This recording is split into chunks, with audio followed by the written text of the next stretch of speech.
नमस्कार जन उत्तराखंड में आप सभी का स्वागत और मैं आपके साथ गौरवी। चलिए बुलेटिन की शुरुआत से पहले नजर डालेंगे हेडलाइंस की ओर। सीएम धामी पहुंचे देहरादून, पुलिस के नवनिर्मित प्रशासनिक भवन का किया लोकार्पण। 3 दिवसीय उपवा दिवाली मेले का भी किया शुभारंभ। 30 अक्टूबर को राज्यपाल करेंगे उपवा मैगजीन लॉन्च।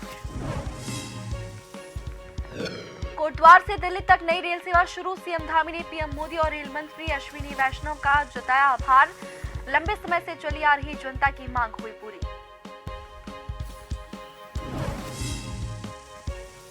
2016 के स्टिंग ऑपरेशन मामले पर फिर गरमाई सियासत। सीबीआई ने पूर्व सीएम रावत सहित 4 विधायकों को भेजे नोटिस। भाजपा ने कहा हो जाएगा दूध का दूध और पानी का पानी। गन्ना मंत्री बहादुर नारायण सिंह ने किया खेल टूर्नामेंट का उद्घाटन। खिलाड़ियों को दी शुभकामनाएं। कहा उत्तराखंड है प्रतिभाओं का प्रदेश।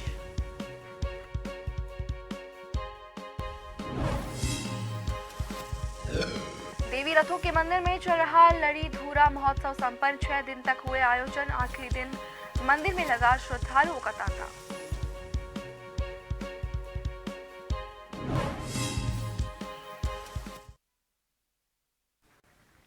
अब खबरें विस्तार से। मुख्यमंत्री पुष्कर सिंह धामी ने उत्तराखंड में 11 पुलिस प्रशासनिक भवनों का उद्घाटन किया। राजधानी देहरादून की पुलिस लाइन में उपवाद दिवाली महोत्सव का उद्घाटन करने पहुंचे मुख्यमंत्री पुष्कर सिंह धामी ने पुलिस प्रशासन के भवन का भी लोकार्पण किया। और इस मौके पर मुख्यमंत्री धामी ने कहा कि उत्तराखंड पुलिस को स्मार्ट पुलिस बनाने की दिशा में तेजी से काम हो रहा है, जिसके लिए ये बेहद जरूरी हो जाता है कि पुलिस प्रशासन के दफ्तर जिन पुराने बिल्डिंगों में हैं, उन सभी पुराने बिल्डिंगों की जगह नए भवनों का निर्माण कराया जाए। मुख्यमंत्री ने कहा कि भावनाओं के साथ साथ उत्तराखंड पुलिस के जवानों के आवास के लिए 100 करोड़ रुपए का प्रस्ताव भी किया गया है, जिसका काम जल्द ही शुरू कर दिया जाएगा।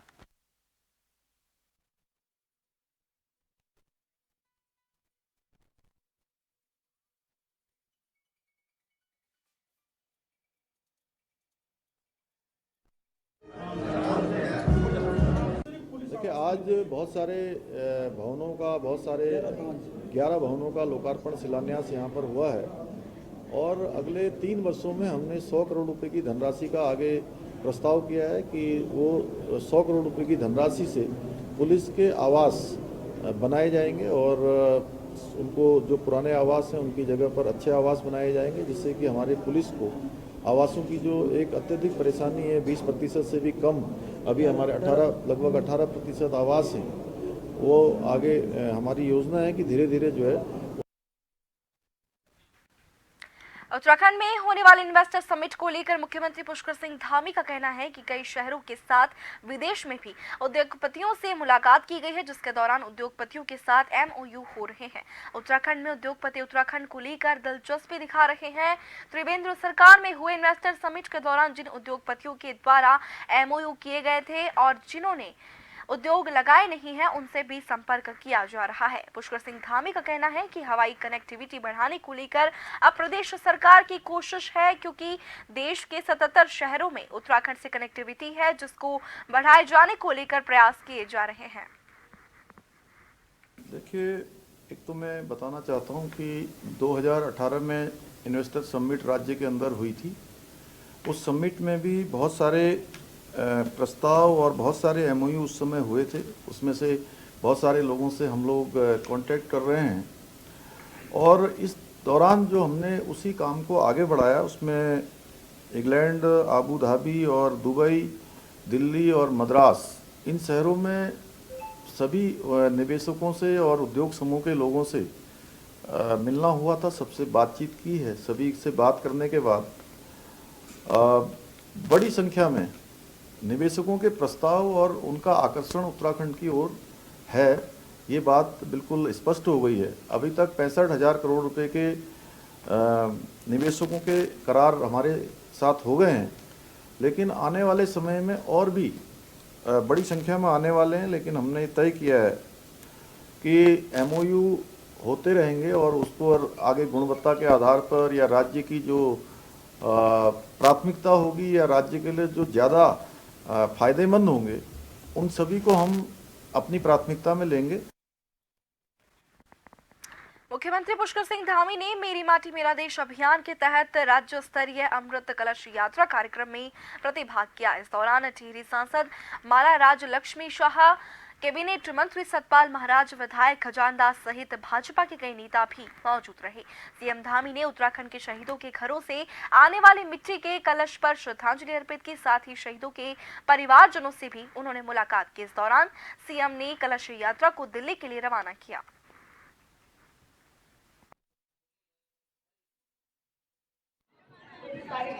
आज मेरी माटी मेरा देश अभियान के तहत राज्य स्तरीय जो हमारी अमृत कलश यात्रा है, उस यात्रा को यहाँ पर आज रवाना होने से पहले लोगों के अंदर एक देशभक्ति का जोश है। यहाँ पर सैनिकों में, हमारे आईटीबीपी के जवानों, हमारे प्रधानमंत्री मोदी जी के नेतृत्व में देश के अंदर जो यात्रा चल रही है, निश्चित रूप से ये उन सभी वीर जवानों को, देश के शहीदों को, देश के बलिदानियों को, ये उनकी स्मृति में, उनके स्मरण में हमारी जो नौजवान पीढ़ी है, देश की आम जनता है, सामान्य जनता तक निश्चित रूप से उनका बलिदान पहुँचेगा, उनकी शहादत पहुँचेगी। मुख्यमंत्री पुष्कर सिंह धामी ने जमरानी बांध परियोजना को केंद्र सरकार से मंजूरी मिलने के बाद प्रेस वार्ता कर प्रधानमंत्री नरेंद्र मोदी का जहां आभार जताया, तो वहीं उन्होंने कहा कि सालों से इस परियोजना का इंतजार किया जा रहा था। उत्तराखंड ही नहीं बल्कि उत्तर प्रदेश के भी कई जिलों से योजना का फायदा मिलने वाला है। 1975 से योजना को स्वीकृति करने को लेकर प्रक्रिया चल रही थी। प्रधानमंत्री जब कुमाऊं दौरे पर आए थे।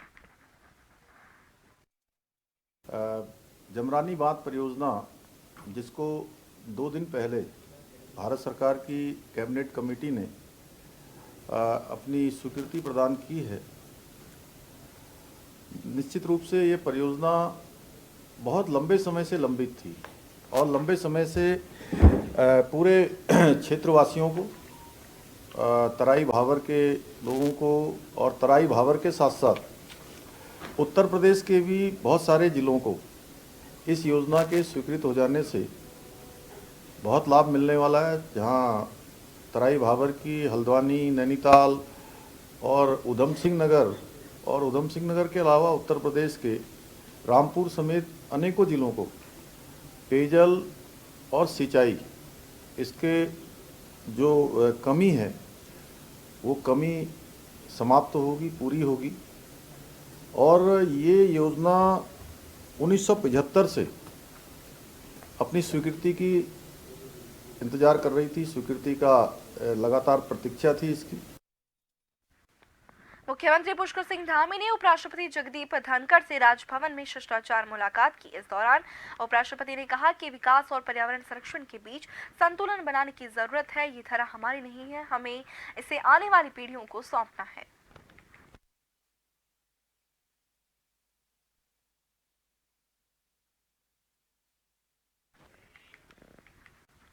मां गंगा के प्रति आस्था को बनाए रखने और विश्व प्रसिद्ध बीटल्स ग्रुप को समर्पित गंगा फेस्टिवल का शुभारंभ करते हुए मुख्यमंत्री पुष्कर सिंह धामी ने कहा कि लोक संस्कृति को बढ़ावा देने के लिए पहली बार फेस्टिवल का आयोजन किया जा रहा है, जिससे विदेशों से आने वाले बीटल्स ग्रुप के प्रेमी भारत की लोक संस्कृति से जुड़ सके।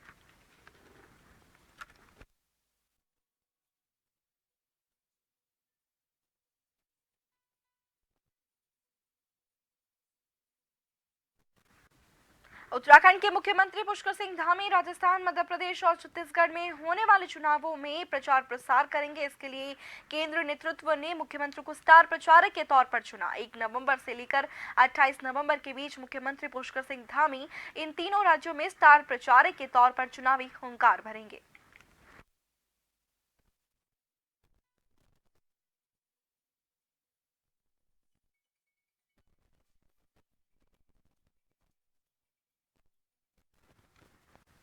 केंद्रीय रेल मंत्रालय ने कोटद्वार से दिल्ली तक नई रेल सेवा शुरू की है। मुख्यमंत्री पुष्कर सिंह धामी, राज्यसभा सांसद अनिल बलूनी पौड़ी से लोकसभा सांसद तीरथ सिंह रावत के प्रयासों से केंद्रीय रेल मंत्रालय ने कोटद्वार से दिल्ली आनंद विहार तक नई ट्रेन चलाने की मंजूरी दी थी, जिसकी शुरुआत शनिवार से कर दी गई है। मुख्यमंत्री पुष्कर सिंह धामी ने इस नई रेल सेवा को शुरू करने के लिए प्रधानमंत्री मोदी और रेल मंत्री अश्विनी वैष्णव का धन्यवाद देते हुए कहा कि रेल मंत्रालय की तरफ से जो रेल सेवा शुरू की गई है उससे कोटद्वार की जनता के साथ साथ रास्ते में पड़ने वाले सभी शहरों को भी लाभ मिलेगा। बलूनी जी आज दिल्ली से आनंद विहार के लिए दिल्ली आनंद विहार से कोटद्वार के भी जो ट्रेन चली है उस ट्रेन के चलने से निश्चित रूप से हमारे पूरे इस क्षेत्र के लोगों को कोटद्वार क्षेत्र के और रास्ते में पड़ने वाले अनेकों स्टेशन जो मुजफ्फरनगर, सहारनपुर और इधर से होते हुए जाएंगे उन सभी को बहुत लाभ होगा। मैं इसके लिए आदरणीय प्रधानमंत्री जी का दिल से धन्यवाद करता हूं, आदरणीय रेल मंत्री जी का और सभी हमारे जनप्रतिनिधियों का जिन्होंने इसके लिए प्रयास किया है, इसको चलवाने में अपना योगदान दिया है। उन सभी का धन्यवाद। निश्चित रूप से हमारे लिए ये एक नई शुरुआत यहाँ पर हो रही है। 2016 के स्टिंग ऑपरेशन के मामले में सीबीआई ने पूर्व मुख्यमंत्री हरीश रावत और पूर्व कैबिनेट मंत्री हरक सिंह रावत, निर्दलीय विधायक अमीश कुमार और कांग्रेस पार्टी के विधायक मदन बिष्ट को नोटिस भेजा है, जिसको लेकर सियासत देखी जा रही है। वहीं भाजपा का कहना है कि उत्तराखंड की जनता अच्छी तरह से जानती है कि हरीश रावत ने मुख्यमंत्री रहते हुए किस तरह से प्रदेश को लूटने की बात कही थी। सीबीआई जांच कर रही है, ये एक सामान्य प्रक्रिया है। अब सीबीआई जांच में दूध का दूध और पानी का पानी हो जाएगा।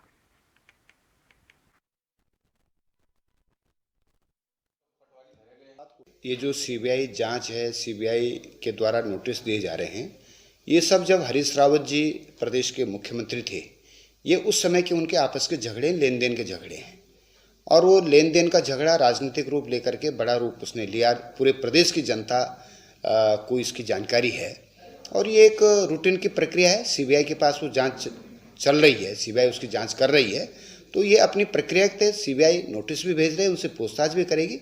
जो निर्धारित प्रक्रिया है उसके अनुसार ये काम हो रहा है। और इसी बीच वक्त एक छोटे से ब्रेक का।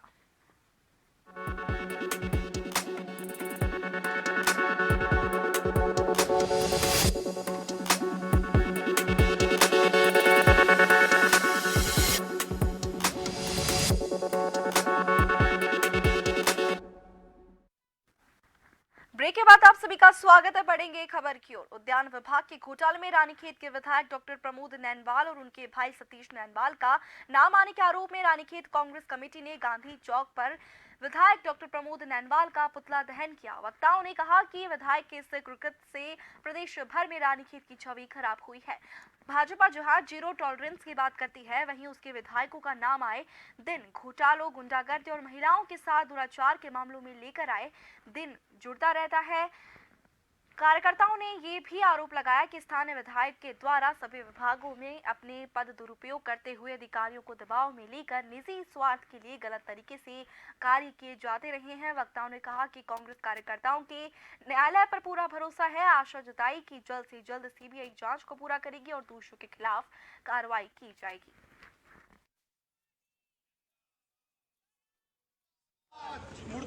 जो भी हमारे रानीखेत के लिए होता आया वो काफ़ी नहीं था कि एक शर्मसार करने वाली एक और हरकत हमारे स्थानीय विधायक श्री प्रमोद नैनवाल जी ने की है। सरकारी पैसे को गरीबों की भूमि में अधिग्रहण करके इन्होंने इस्तेमाल किया है, जिसमें कई सारे प्लांटेशन इन्होंने किया है और जबरन जो है गरीबों की भूमि पर इन्होंने कब्जा जमाने की कोशिश की है। गणेश जोशी जो कृषि मंत्री हैं, उनके साथ स्थानीय विधायक के तार जुड़े हुए पाए गए हैं। लक्सर में जिला पंचायत मनीष चौधरी के कार्यालय पर पहुंचे उत्तराखंड सरकार के गन्ना मंत्री सौरभ बहुगुणा का बीजेपी कार्यकर्ताओं ने ढोल नगाड़ों के साथ फूल मालाएं पहनाकर उनका भव्य स्वागत किया। इस दौरान मीडिया से बातचीत में किसानों गन्ना मूल्य घोषित किए जाने के सवाल पर मंत्री सौरभ बहुगुणा ने कहा कि गन्ना मूल्य को लेकर कमेटी गठित कर दी गई है, जिसकी रिपोर्ट जल्द ही आने वाली है। सरकार किसानों को निराश नहीं करेगी। बता दें कि आज गन्ना मंत्री सौरभ बहुगुणा लक्सर शुगर मिल में वॉलीबॉल खेल टूर्नामेंट का उद्घाटन करने के लिए पहुंचे थे।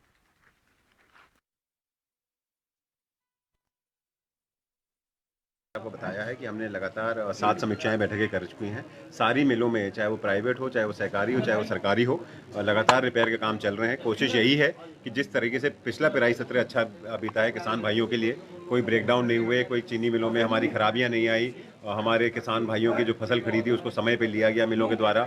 26 लाख क्विंटल पिछले साल हम लोगों ने ज़्यादा पिराया है। और गन्ना किसान मूल्य जो था, जो गन्ने किसानों को पेंडिंग पैसा था, वो 2 महीने के अंदर अंदर सरकार ने क्लियर करके दिया। मई में पेराई सत्र खत्म हुआ था। जुलाई में हमने 15 जुलाई तक हमने सारे पेमेंट क्लियर कर दिए थे सरकारी और सरकारी चीनी मिलों के। तो कोशिश यही रहेगी कि इस बार भी चीनी मिल अच्छा चले, व्यवस्था अच्छी रहे, किसान भाइयों के लिए चीनी मिलों के अंदर व्यवस्थाएं अच्छी रहें, उनके रहने की, उनके स्वच्छ पानी की, उनके टॉयलेट्स की व्यवस्था अच्छी रहे। और उसके साथ साथ जो पेराई सत्र है वो समय पे शुरू हो। 10 नवंबर का हमने टारगेट रखा है।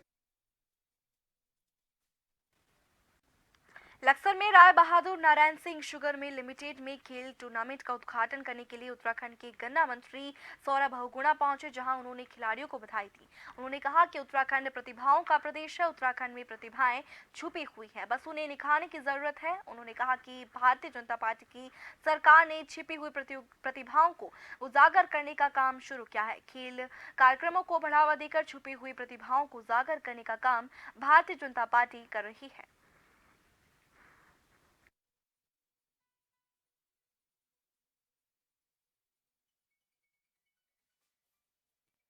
पहले तो मैं भारतीय जनता पार्टी युवा मोर्चा को बहुत बहुत बधाई और शुभकामनाएं देता हूं कि उन्होंने उत्तराखंड में खेल महाकुंभ का आयोजन किया है। देखिए, उत्तराखंड में बहुत प्रतिभा है खिलाड़ियों में।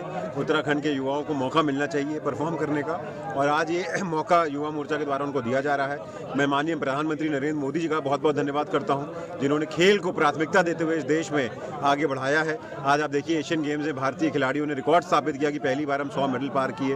उसी के साथ साथ मैं माननीय पुष्कर सिंह धामी जी को धन्यवाद करता हूँ कि नेशनल गेम्स में जो है इस बार उत्तराखंड में है, और उसकी तैयारियां भी काफ़ी अच्छी चल रही हैं। उत्तराखंड में खिलाड़ियों को प्रोत्साहन करना बहुत ज़रूरी है, क्योंकि उत्तराखंड आज एक बहुत बड़ी समस्या से जूझ रहा है, जो नशे की समस्या है। युवा पीढ़ी कहीं ना कहीं नशे की तरफ ज़्यादा उसका रुझान बढ़ रहा है, और उसको रोकने के लिए बच्चों को और हमारे युवा खिलाड़ियों को खेल की तरफ हम लोग को बढ़ाना चाहिए। प्रतिभा बहुत है। आप लक्ष्य सेन को देखिए, आप मनोज सरकार को देखिए, आप ऋषभ पंत जी को देखिए, आप हमारी बहनों को देखिए जिन्होंने हॉकी में परफॉर्म करके दिखाया है। तो प्रतिभा उत्तराखंड में बहुत है। रामनगर रुड़की की कोर्ट में 30 अक्टूबर को होने वाले रुड़की एडवोकेट एसोसिएशन ने अपने चुनाव की तैयारी पूरी कर ली है। आज बार रूम में एक प्रेस कॉन्फ्रेंस करके चुनाव अधिकारी अशोक गुप्ता ने जानकारी दी। उन्होंने बताया कि 4 पदों पर चुनाव होगा, जिसमें अध्यक्ष पद पर 5 लोग, उपाध्यक्ष पद पर 2 और वहीं सचिव पद पर 5 और कोषाध्यक्ष पद पर 3 लोग चुनाव लड़ेंगे। वहीं सह सचिव प्रत्याशी को निर्विरोध चुना गया। चुनाव अध्यक्ष ने ये भी बताया कि सुबह 10 बजे चुनाव की प्रक्रिया शुरू होगी और शाम 5 बजे तक जारी रहेगी, और उसी दिन चुनाव का परिणाम भी घोषित कर दिया जाएगा।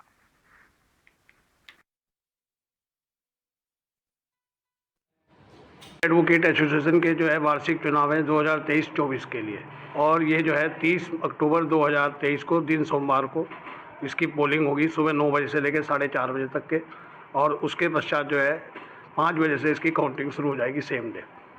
और इसमें जो हमारे 4 पद हैं जिस पे चुनाव हो रहा है, एक अध्यक्ष पद है, उपाध्यक्ष है, सचिव है और कोषाध्यक्ष। 5 लोग अध्यक्ष पद पर हैं। उपाध्यक्ष पद पर 2 लोग कंटेस्ट कर रहे हैं, विक्रांत चौहान और पदम सिंह। हर साल की भांति इस साल भी जोशीमठ नगर में वाल्मीकि समाज ने वाल्मीकि जयंती धूमधाम से मनाई। बता दें कि इस मौके पर जोशीमठ नगर में वाल्मीकि समाज के लोगों ने अनेक प्रकार के करतब दिखाकर वाल्मीकि जयंती धूमधाम से मनाई। इस मौके पर वाल्मीकि समाज के लोगों ने भगवान रामचंद्र जी की झांकी का आयोजन भी किया। इस दौरान जोशीमठ मुख्य बाजार में काफी रौनक भी देखने को मिले।